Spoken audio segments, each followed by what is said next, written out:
Hello and welcome to Full Throttle. Ladies and gentlemen, fresh from Coda, we have Austin Hill. How are you doing today, Austin? I'm doing great. How are you doing?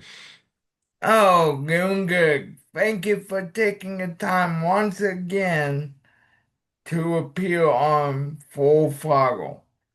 So, Austin, let's start out by catching everybody up. You got some, I follow your email flag and you had some huge announcements. You, indicated that you get to have a start at Phoenix this weekend, and we're doing it right before this Phoenix start that you have this weekend. Just kind of talk about your excitement of beginning your oval career in NASCAR.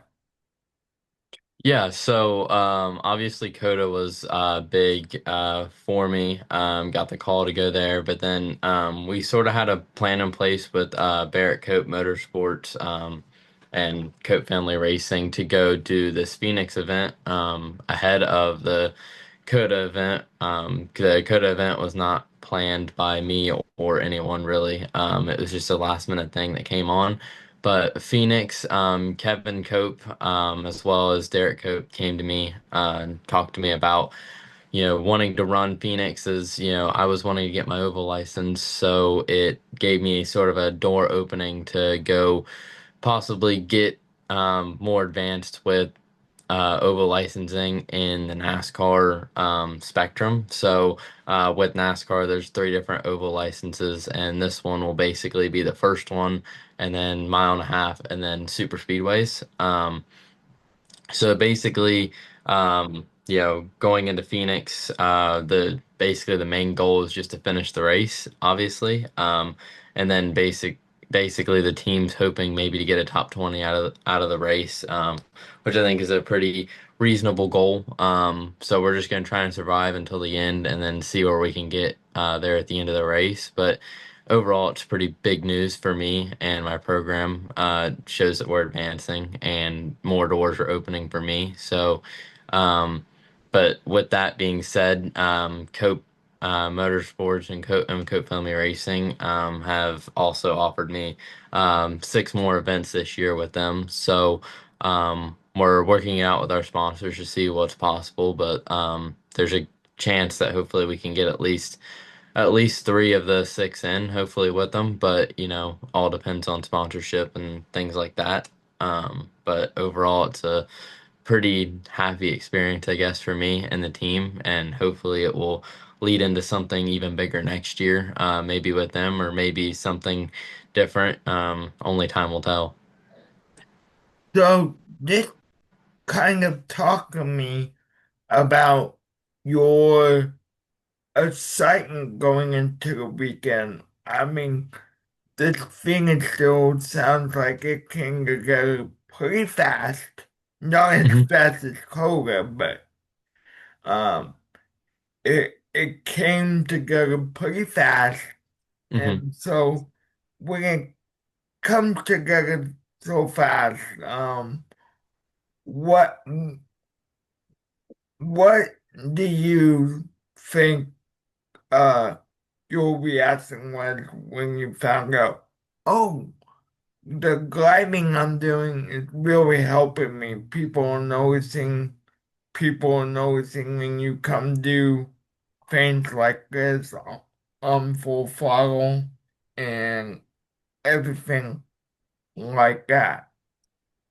Yeah, it did come together pretty quick. I mean, I think from the time we started talking to the time we actually had things pinned down, it was probably 2 months before the event, when we finally sort of had things locked away. Rockingham, the test we did in North Carolina, sort of really pinned it in. Um, we were waiting on approval from NASCAR, which that obviously helped us.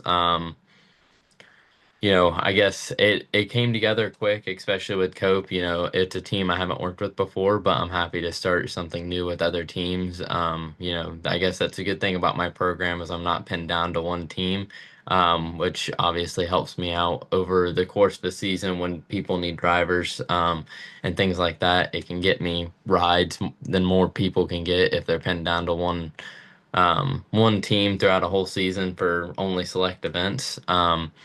But the excitement going into Phoenix is obviously big for not just me, but the team and everyone that follows me. It'll be my first oval race, so it'll be something quite huge for me and everyone that's been following me since I started. I just don't, I've never done really ovals other than when I was in go-karts, 10 years ago. So it's something definitely different and it's definitely going to be a learning curve in the beginning, but I think it's going to be something that can help me grow my racecraft, not only for ovals, but for pretty much any kind of racing, road course racing, even if we go and do some sort of dirt race, it helps everything. Track times everything, for me, especially now in my career. So overall, I mean, getting to come on shows like this and things like that, I think has opened doors for people to see me, fans to follow me, and then obviously people following me gets me farther in my career than most people would realize. So just talk to me about what you think shows like this have really honestly done for your career. Yeah, so shows like this, I guess they better my I guess personal aspect of speaking. We can get a little bit more personal in shows like this and like NASCAR interviews and things you're really supposed to. Um, but it sort of shows people like who I am off the track a little bit more than just on the track as well. Um, it also, I guess, opens up the door for new people to see what I'm doing, see the things that I have already done, but also learn about me on a personal level, learn about maybe what's coming up in the next few months for me. It sort of opens up all kinds of ways for people to learn about me, but also for me to be able to be better in front of people, I guess. Be better, I guess, better vocally, to on shows, on, interviews, things like that, which helps everyone. Yeah, I'm grateful you chose me to spend time with before Phoenix. And so Austin, what do you think is a good what do you what's Austin the driver going to be happy with its oval debut coming in Phoenix this weekend? Yeah, I can't thank you enough for having me on the show again. But overall, I think as a driver, I'll be happy. I guess with a top 20. That's sort of the goal I've set for myself. It's something manageable, but yet also gives me a little bit of a challenge being my first oval. Um, we're hoping to qualify within the top 30. Obviously, I guess anything can happen in qualifying. You're sort of at the mercy of not only the track, but you're also at the mercy of the car, if anything goes wrong or anything like that. But I think overall, I think if I got at least close to the top 20, it would satisfy me at least for my first start on an oval. That's fantastic. So what what do you think uh what do you think um about the NASCAR and where they're heading this year? They they obviously for the full-time drivers have the case format back in all three national series. So what was your reaction when you heard that?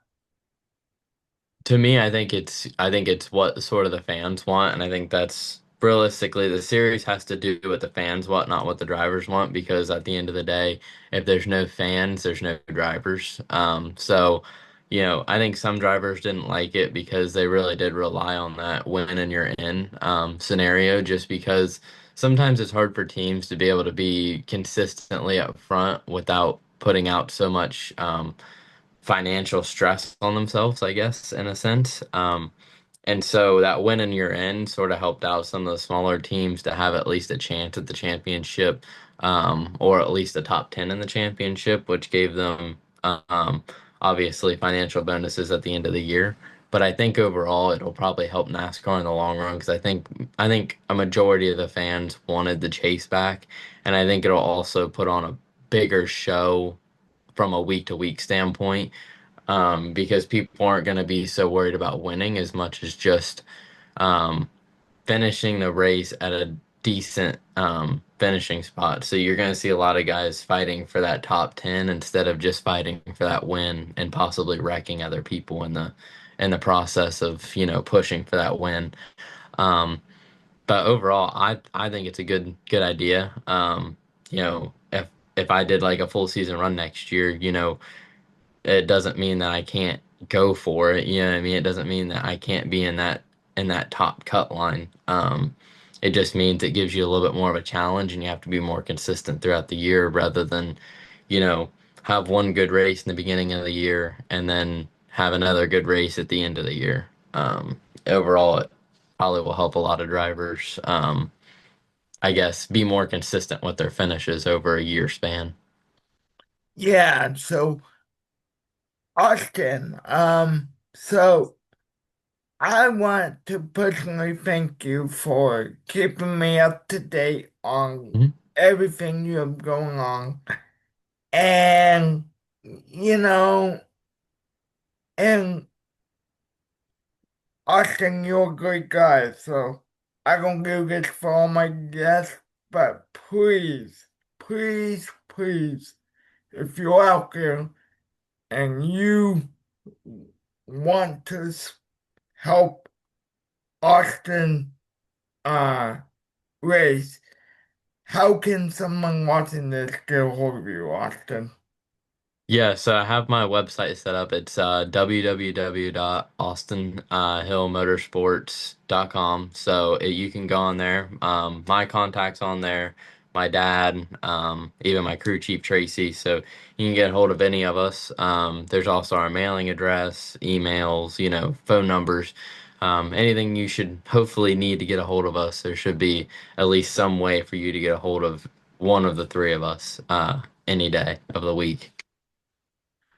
Right, Austin. Well, so my final question for you is what what when you look at the series you race in O'Reilly's, Mhm. um, you know, you're making your first start on the oval this weekend. So take me for a lap around Phoenix. What are you going to deal with this weekend at Phoenix? Let's see how much you know about Phoenix.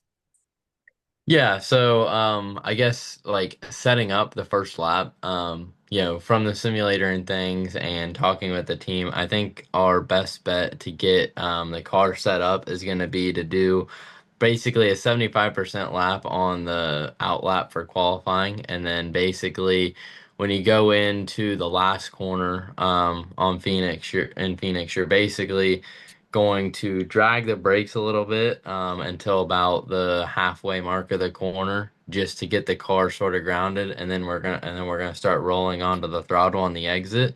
The new tires should be able to hold themselves up pretty well for qualifying stint, but then should be able to cut really close down after the start finish line. Should be able to cut really close down to basically the walls. I mean, you're basically the pit exit is what you're cutting down to because there are specific lines from NASCAR that you can't go below, but you're going to cut it as far as you can without scrubbing speed from the front tires being turned too much. And then the car should guide back up pretty easily. It should be a fairly smooth transition, nothing too rough. Still get close to the outside wall when you're transitioning up. And then going into what I consider the true, I guess, turn one more than probably the actual turn one. You're going to pretty much brake in a straight line, and then you're gonna basically roll off the brake and just drag it on the entrance, keep the car's front end sort of planted on the ground to get you good steer in.